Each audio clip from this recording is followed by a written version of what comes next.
কাদিয়ানীরা কাফের, কিন্তু তাদের উপাসনালয়কে মসজিদ বলে। এটা তো চরম ধৃষ্টতা। হিন্দু বৌদ্ধ খ্রিস্টানের উপাসনালয় কি মসজিদ হতে পারে? ওগুলো মন্দির, প্যাগোডা, গির্জা।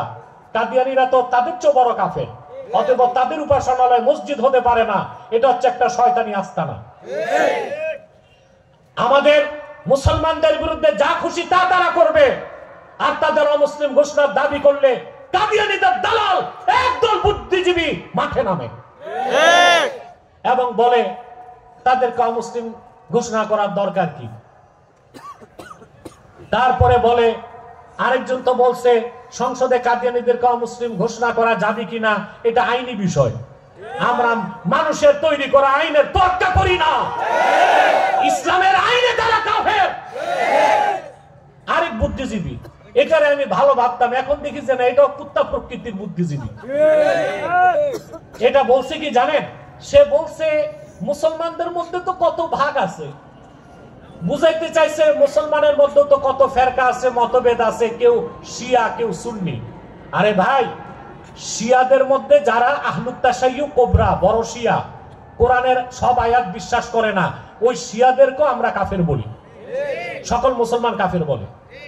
আর ফেরকা যে 72 ফেরকা, ওগুলো ফেরকা। কিন্তু কাদিয়ানীরা তো ফেরকা না, তারা হিন্দু বৌদ্ধ খ্রিস্টানদের মতো একটা সম্প্রদায়। কথা বলে না? এতটুক বুঝো না বুদ্ধিজীবী? তোমার মাথায় কি গোবর নাকি? কত পয়সা পাইছো কাদিয়ানীদের কাছ থেকে? একবার বাঙালি মুসলমান রেড কার্ড দেখায় দিবে, বুদ্ধিজীবীগিরি তোমার পায়ুপথ দিয়ে বেরিয়ে যাবে। বেটা, বুদ্ধিজীবী টক শোতে কথা বলো আর কুখ্যাত কাফের কাদিয়ানীদের দালালি করো। মুসলমানদের মধ্যে যে ফেরকা, ওগুলো তো বাতিল। ওগুলো কি? আর বাকি মুসলমান আহলুস সুন্নাহ ওয়াল জামাত, আহলে হক, সবাই এক। মাসলাকগত দ্বন্দ্ব আছে, জনপুর, ফুরফুরা, তারপর সৈয়দ আহমদ বেরেলির অনুসারী যারা উলামায়ে দেওবন্দ, কওমি, সব তো এক। এদের মধ্যে যে দ্বন্দ্বটা মাসলাকগত, কি গত? ইসলামের মূলে এদের কারো অবিশ্বাস। যেমন বাংলাদেশে একটা উদাহরণ দিচ্ছি, 9 মাস বসছে না ঐক্যমত্য কমিশন? কয় মাস? 9 মাস। 54 লাখ টাকার চা বিস্কিট খাইছে। তারপরে তারা কিছু বিষয়ে একমত হয়েছে, কিন্তু এই সবগুলো দলই কিন্তু 31টা দল, সবগুলি দলই কিন্তু গণতন্ত্র বিশ্বাস করে। তাহলে মতভেদ কি নিয়ে কথা বলেন? সবাই গণতন্ত্র বিশ্বাস করে, মতভেদ হচ্ছে কর্মপদ্ধতিতে, ঠিক কিনা? কিন্তু গণতন্ত্রের উপর সবাই ঈমান আনছে।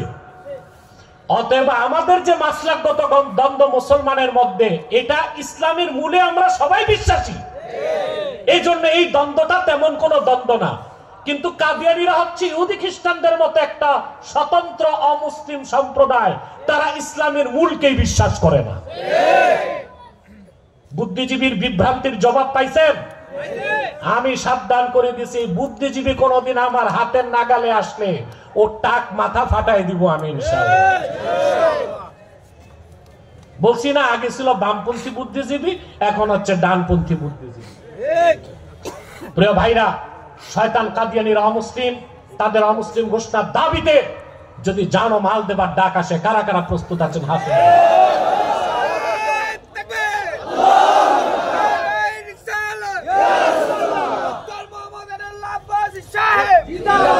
প্রিয় ভাইরা, শয়তান কাদিয়ানীদেরকে অর্থনৈতিক সহযোগিতা করবেন না?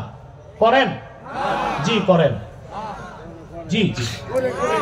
প্রাণ কোম্পানির যত জিনিস তাদের, সেজান কোম্পানির জুস তাদের, RFL এর পণ্যগুলো তাদের, প্রথম আলো, এটা একটা কুখ্যাত পত্রিকা, এটারে আমাদের ওই পিনাকি বলে পন্দের আলো। তো আমরা এটা বলবো না, কারণ পন্দের কোনো আলো নাই। এটাকে আমি বলি প্রথম অন্ধকার পত্রিকা। প্রথম আলো না, এটা প্রথম অন্ধকার পত্রিকা। আমার বড় দুঃখ লাগে, পিনাকির মতো সনাতন ধর্মের একটা লোক প্রথম আলোর বিরুদ্ধে যত কথা বলছে, আমার দেশের মৌলবীরাও এত কথা বলে না। অথচ আপনারা জানেন 1/11 সময় এই কুখ্যাত পত্রিকাটি আলেম ওলামাদেরকে জঙ্গি তকমা দিয়া সারা বাংলাদেশকে একটা সন্ত্রাসী রাষ্ট্র পরিচয় করাবার চেষ্টা করছে। তারপরে এই পত্রিকাটি পরবর্তীতে বিভিন্ন মাদ্রাসায় সন্ত্রাসী কার্যক্রম হয় এই অপপ্রচার করেছে। এই পত্রিকাটি কাজ করে কাদের আমি বলে দিই, সিআইএ, মোসাদ আর ভারতের র। ভারত হচ্ছে খুব দুর্বল একটা রাষ্ট্র, তাদের কাজ হচ্ছে সাব কন্ট্রাক্টে কাজ করা। কি কাজ করা? বড় কন্ডাক্টর কাজ একটা নিলে কিছু পাতি কন্ডাক্টর থাকে না, সাইড একটা দেয় যে তুই এটা দেখ, আসেনি?